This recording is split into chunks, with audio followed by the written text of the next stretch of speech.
Hey guys, how you doing? Doing my video here for Brandon's channel. I'm going to do my preview for the World Cup from a Scottish point of view, and I'm going to analyse the Scotland team and how I think we'll do at the 2019 World Cup.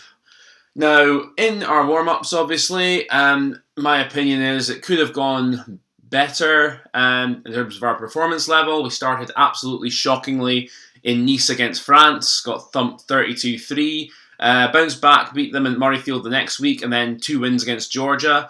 Again, no disrespect to Georgia, but I think it's, hard to gauge fully where we're at going into this World Cup, and considering some of the selections as well, which it'll be interesting to see how we do. We're of course in a very hard group: Ireland, Samoa, Japan, and Russia. So it will not be an easy run for us.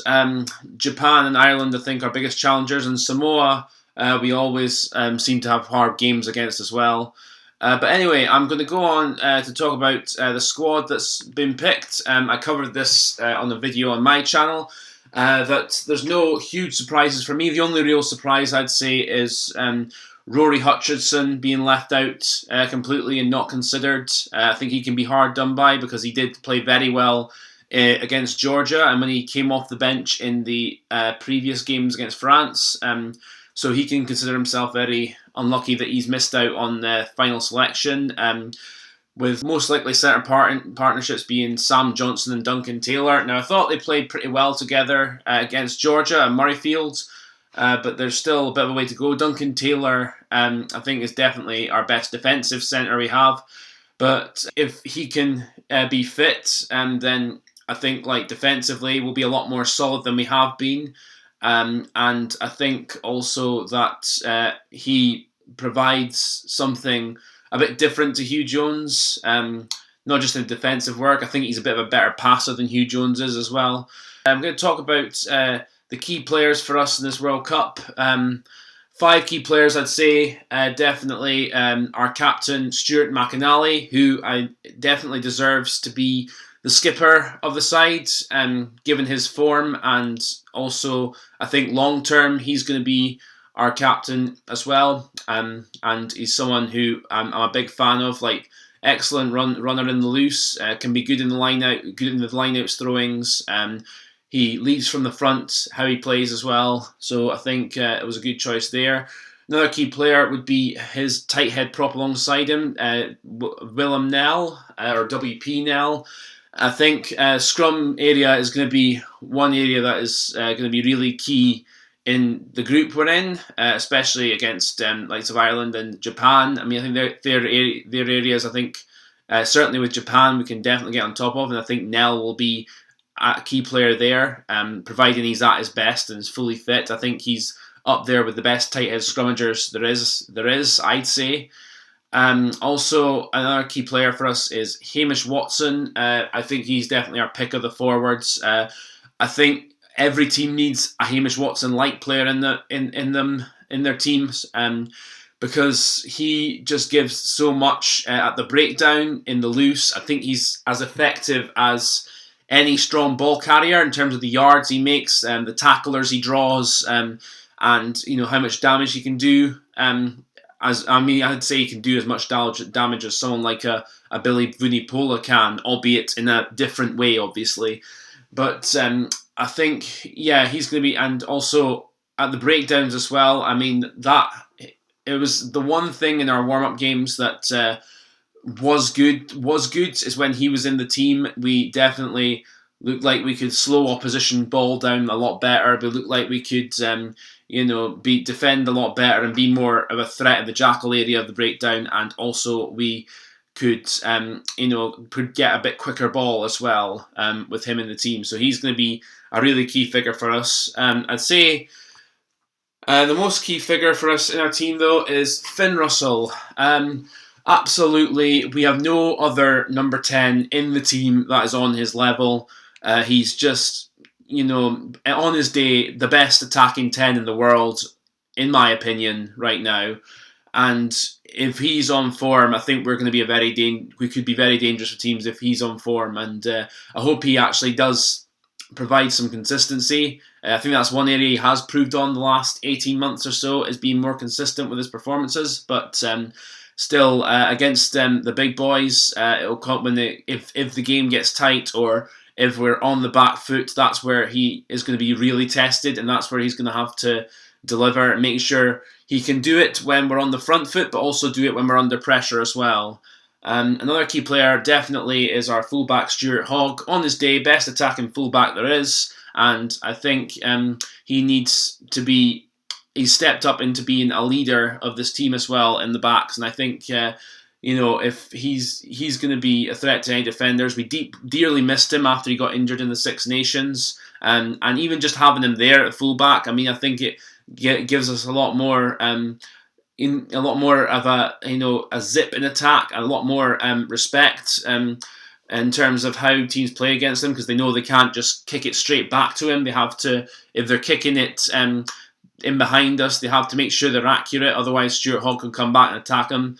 And I noticed that in the Six Nations as well. After they played, there were teams like in the French game where they kicked behind us a lot more. They felt more comfortable doing that. And whereas if Stuart Hogg was in the team, I don't know if they would have been as comfortable. But anyway, so yeah, he's a really key player, and I think we'd really struggle without him as our 15. The coaching staff, obviously, Gregor Townsend's leading us. There's been some fickle fans out there calling for Vern Cotter to come back and saying we've regressed a bit. To me, considering all the injuries we've had in the past year, I think it's hard to say we've regressed. I think that's not far, but to me, this is where Gregor Townsend's coaching has to be on top of his game. Absolutely, no doubt about that. And if we're going to do well at the World Cup and get to at least the quarterfinals, it may be beyond. I think this is where we're going to find out if we have progressed or regressed under Gregor Townsend. I mean, I don't think we've progressed. I think we've stagnated a bit more.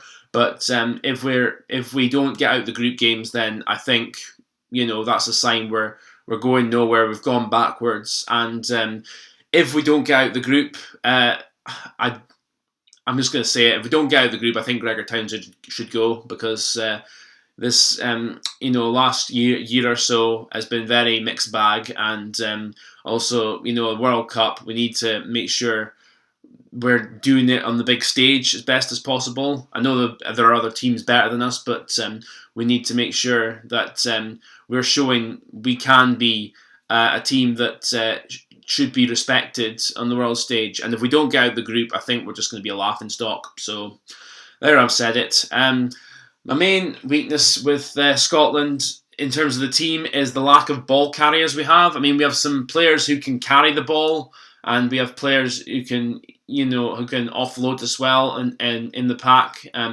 But we haven't really got any big Vili Bunipolas in the side, or Ross Moriartys, or even Steve J. Standers. We don't have those kind of players of that level of ball carrying who can really suck a lot of defenders in. I'd said Hamish Watson, but I'm talking about big, powerful players here, not as someone who's like Hamish Watson, who's more nifty and more difficult to bring down from that point of view. But the big ball carriers is what we're really going to have to make extra efforts with.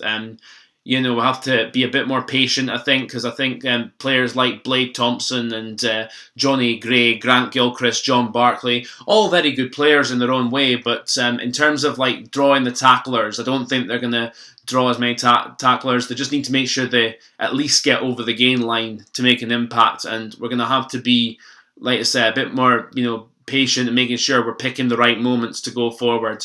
Our strengths, I'd say, definitely, if we can get a counter-attack on, I think we've definitely that was one of the things in the pre-warm-up games, where I thought we did do well, was our setup of attacks when we got a chance to counter. We didn't always, it didn't always come off in the try, but our setup was mostly quite good. So I think that's one area we definitely can be dangerous. If we can get quick ball to the back lines, we're as threatening as anyone in attack. We've got backs who can rip players open, and who can throw the pass out wide and play good expansive rugby. But again, if we're going to do that, we need to be really accurate because it's all very well. We can play a fast and loose game and top that up, but you have to do the dirty work up front first, and that's where we need to make sure we're doing before we're throwing it wide. Also, I'd say with regards to our group, as I've said, Japan and Ireland are our biggest threats. I think we can certainly beat Japan. Ireland, I don't know about. I think going up against Ireland in the opener is actually good because Ireland generally, under Joe Schmidt, they normally start quite slowly in tournaments. So I think it's a good thing that we've got them first up rather than 2 or 3 games into the group. So I think that's where we could catch them out. I don't know if we will, but if we're going to have a chance of beating them, I think the first game would be our best chance. So this is the team I would pick to play against Ireland. I think this will be pretty close to the team that Gregor will pick as well, but from what I've gone for in the forwards, I think, like I said, I think most of this pack will be starting. The only one I think questioned about is I've picked Gordon Reid instead of Alan Dell at number 1, and the reason I've done that is because of the scrummaging. Gordon Reid is a better scrummager than Dell is. That was the main reason I think he should be starting, because I think that's one area we could. I don't want to go as far as say like totally target, but we could give Ireland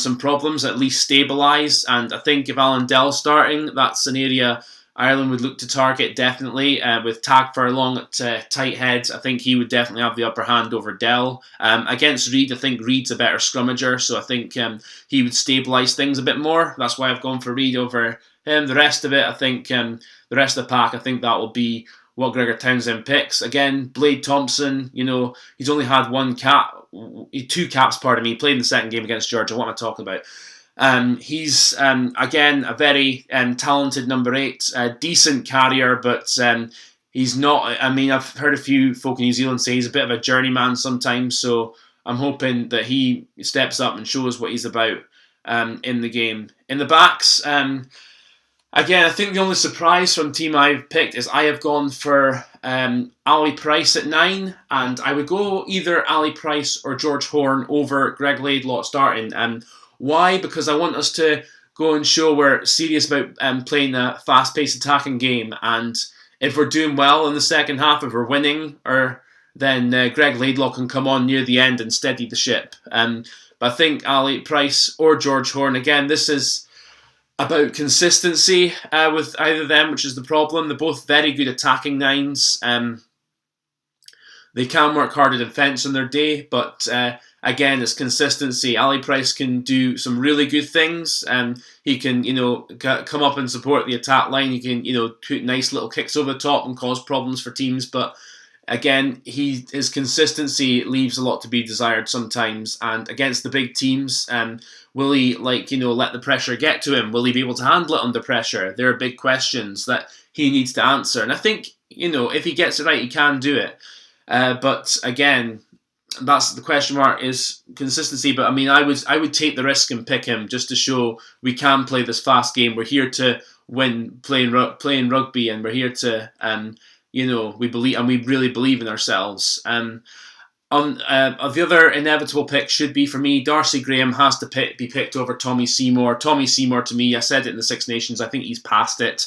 I think Darcy Graham's the real deal now. He is a fantastic winger. He'll be a threat to any team. I'd say he's our version of Shane Williams. Again, not as good as Shane Williams was as a player, but I'd say our version of him in terms of his nifty feet, his pace. He will cause a lot of problems for teams. Again, it'll be interesting to see Sam Johnson and Duncan Taylor playing together. I think Sam Johnson runs very good lines, gets over the gain line and causes problems for opponents. And Duncan Taylor, I think he's capable of running good lines and crashing, but his passing and also I think his defence in 13 will be key, because I think he's possibly the best defensive centre we have. But the only question mark I've had over his selection, which I said in my video on my channel, was the fact he's barely played in 3 years because of how much injuries he's had.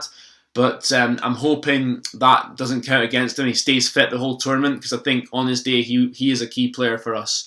So yeah, Elsewhere, the rest of them, obviously, Finn Russell, Sean Maitland on the wing, and Stuart Hogg at fullback there. On the bench, again, I don't think there's much surprises here. I would pick Scott Cummings over Ben Toulis as the second row replacement, because I think Scott Cummings did well in the summer warm-ups. I think he's got a bit more about him than Toulis. I think he works a bit harder at the breakdown than Toulis does. I mean, Toulis is a decent hard carrier, but he's at the breakdown he sometimes goes missing a bit. Ryan Wilson, obviously on the bench there as well. I said someone going missing. I think Ryan Wilson needs a big tournament because I think, again, this team, we lack a lot of real hard grafters sometimes, and Ryan Wilson can be one of the gruff grafters on his day, but he can also have moments where he goes missing in matches.